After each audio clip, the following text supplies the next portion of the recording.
रामायण की 20 चीजें जो धरती पर आज भी मौजूद हैं। रामायण काल को लेकर अलग अलग मान्यताएं हैं। कुछ लोग जहां इसे नकारते हैं, वहीं कुछ इसे सत्य मानते हैं। कुछ लोगों का मानना है कि भगवान राम ने धरती पर जन्म लिया भी था। क्या रावण के सच में 10 सिर और 20 हाथ थे? क्या हनुमान जी अपना रूप मनचाहा बढ़ा सकते थे? ऐसे कई सवाल हैं जो समय समय पर लोगों के जेहन में आते हैं। उसमें सबसे बड़ा सवाल है राम सेतु का, जिसे भगवान राम ने बनाकर वानर सेना के साथ रावण की नगरी लंका पर हमला बोला था। हालांकि इसे आस्था का नाम दिया जाता है, लेकिन नासा द्वारा समुद्र में खोजा गया राम सेतु ऐसे लोगों की मान्यता को और पुष्ट करता है। आज हम आपको रामायण से जुड़े कुछ ऐसे तथ्यों से अवगत कराने जा रहे हैं जिसके बारे में जानकर आपको यकीन हो जाएगा कि रामायण एक सच्ची घटना थी। 1. सांप के सिर जैसी गुफा। रावण जब माता सीता का अपहरण कर श्रीलंका पहुंचा तो सबसे पहले सीता जी को इसी जगह रखा था। इस गुफा का सिर कोबरा सांप की तरह फैला हुआ है। गुफा के आसपास की नक्काशी इस बात का प्रमाण है। 2. हनुमानगढ़ी। जहां हनुमान जी भगवान राम का इंतजार किया करते थे, उसे हनुमानगढ़ी के नाम से जाना गया। रामायण में इस जगह के बारे में लिखा है। अयोध्या के पास इस जगह पर आज एक हनुमान मंदिर है जो हनुमानगढ़ी के नाम से प्रसिद्ध है। 3. हनुमान जी के पद चिन्ह। रामायण में वर्णन है कि जब हनुमान जी ने सीता जी को खोजने के लिए समुद्र पार किया था, तब उन्होंने विशाल रूप धारण किया था। इसीलिए जब वो श्रीलंका पहुंचे तो उनके पैर के निशान वहां बन गए, जो आज भी वहां मौजूद हैं। 4. राम सेतु। रामायण और प्रभु श्री राम के होने का प्रमाण राम सेतु है। समुद्र के ऊपर श्रीलंका तक बने इस सेतु के बारे में रामायण में लिखा है। इसकी खोज भी की जा चुकी है। ये सेतु ऐसे पत्थरों से बना है जो पानी में तैरते हैं। 5. तैरने वाले पत्थर।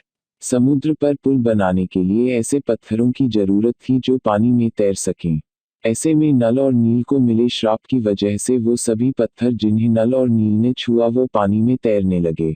उन्हीं पत्थरों पर राम लिखकर उनसे पुल बनाया गया। सुनामी के बाद रामेश्वरम में उन पत्थरों में से कुछ अलग होकर जमीन पर आ गए थे। शोधकर्ताओं ने जब उसे दोबारा पानी में फेंका तो वो तैर रहे थे। 6. द्रोणागिरी पर्वत। लक्ष्मण मेघनाथ युद्ध के दौरान जब लक्ष्मण को मेघनाथ ने मूर्छित कर दिया था, तब हनुमान जी संजीवनी लेने द्रोणागिरी पर्वत गए थे। संजीवनी की पहचान न होने के चलते वो पूरा पर्वत ही लंका उठा लाए थे। कहा जाता है युद्ध के बाद उन्होंने द्रोणागिरी को यथास्थान पहुंचा दिया था। 7. श्रीलंका में हिमालय की जड़ी बूटी। श्रीलंका में उस स्थान पर जहां लक्ष्मण मूर्छित होकर गिरे थे और उन्हें संजीवनी दी गई थी, वहां हिमालय की दुर्लभ जड़ी बूटियों के अंश मिले हैं। हिमालय की जड़ी बूटियों का श्रीलंका में पाया जाना राम के होने का प्रमाण है। 8. अशोक वाटिका। सीता हरण के पश्चात रावण जब उन्हें लेकर लंका पहुंचा तो माता सीता ने महल में रहने से इनकार कर दिया। जहां पर माता सीता को रखा गया वह अशोक वाटिका कहलाई। माता सीता अशोक के वृक्ष के नीचे बैठती थी। ये जगह सीता अहिल्या के नाम से प्रसिद्ध है। 9. लेपाक्षी मंदिर। सीता हरण के दौरान रावण उन्हें आकाश मार्ग से लंका ले जा रहा था। रावण को रोकने के लिए जटायु ने उससे युद्ध किया, लेकिन रावण ने उनका वध कर दिया था। आकाश मार्ग से जटायु जिस जगह पर आकर गिरे उसे लेपाक्षी मंदिर के नाम से जाना जाता है। 10. विशालकाय हाथी। रामायण के सुंदर कांड अध्याय में लिखा है कि लंका की रखवाली एक विशालकाय हाथी करता था, जिन्हें हनुमान जी ने अपने एक प्रहार से धराशाही किया था।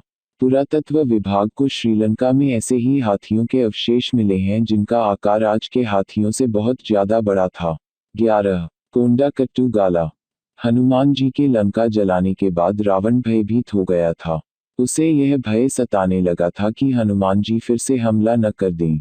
रावण ने सीता जी को अशोक वाटिका से हटाकर कोंडाकट्टू गाला में रखा था।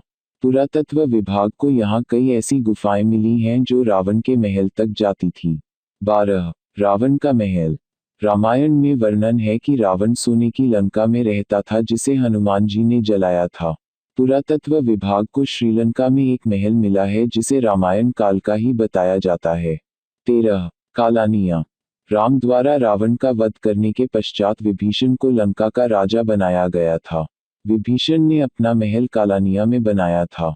यह कैलानी नदी के किनारे स्थित था। नदी के किनारे पुरातत्व विभाग को उस महल के अवशेष मिले हैं। 14. लंका के अवशेष। रामायण में लंका दहन का वर्णन है। हनुमान जी ने पूरी लंका में अपनी पूंछ से आग लगा दी थी, जिसके प्रमाण उस जगह से मिलते हैं। जलने के बाद उस जगह की मिट्टी काली हो गई है। 15. दिवुरम पोला। रावण से सीता को बचाने के बाद भगवान राम ने उन्हें अपनी पवित्रता साबित करने को कहा था। पवित्रता प्रमाणित करने के लिए सीता जी ने अग्नि परीक्षा दी थी। आज भी उस जगह पर वो पेड़ मौजूद है जिसके नीचे सीता जी ने अग्नि परीक्षा दी थी। 16. रामलिंगम। रावण को मारने के बाद भगवान राम पर ब्रह्म हत्या का पाप चढ़ा था। ब्रह्म हत्या के पाप को उतारने के लिए उन्होंने भगवान शिव की आराधना की थी। भगवान शिव ने उन्हें 4 शिवलिंग बनाने के लिए कहा। एक शिवलिंग सीता जी ने बनाया जो रेत का था। 2 शिवलिंग हनुमान जी कैलाश से लेकर आए थे। एक शिवलिंग भगवान राम ने अपने हाथ से बनाया था जो आज भी उस मंदिर में है। 17. जानकी मंदिर। नेपाल के जनकपुर शहर में जानकी मंदिर है। रामायण में सीता माता के पिता का नाम जनक था। उन्हीं के नाम पर इस शहर का नाम जनकपुर रखा गया था। सीता माता को जानकी के नाम से भी जाना जाता है। उन्हीं के नाम पर इस मंदिर का नाम जानकी मंदिर है। 18. पंचवटी। नासिक के पास आज भी पंचवटी तपोवन है। अयोध्या से वनवास काटने के लिए निकले भगवान राम, माता सीता और लक्ष्मण यहीं रुके थे। यहीं लक्ष्मण ने शूर्पणखा की नाक काटी थी। 19. कोणेश्वरम मंदिर। रावण भगवान शिव का परम भक्त था। भगवान शिव के इस मंदिर की स्थापना रावण ने करवाई थी। यह दुनिया का इकलौता मंदिर है जहां भगवान से अधिक रावण की आकृति बनी हुई है। इस मंदिर में बनी एक आकृति में रावण के 10 सिरों को दिखाया गया है। 20. गर्म पानी के कुएं। कोणेश्वरम मंदिर के निर्माण के दौरान रावण ने वहां गर्म पानी के कुंड भी बनवाए थे। मंदिर में आज भी गर्म पानी के वो कुंड मौजूद हैं जो राम, रावण और रामायण की अमर गाथा को सत्य प्रमाणित करते हैं। केके न्यूज़ में अब तक इतना ही। आपको हमारा वीडियो पसंद आया हो तो इसे लाइक और शेयर करना ना भूले और हमारा चैनल सब्सक्राइब करना ना भूले। धन्यवाद।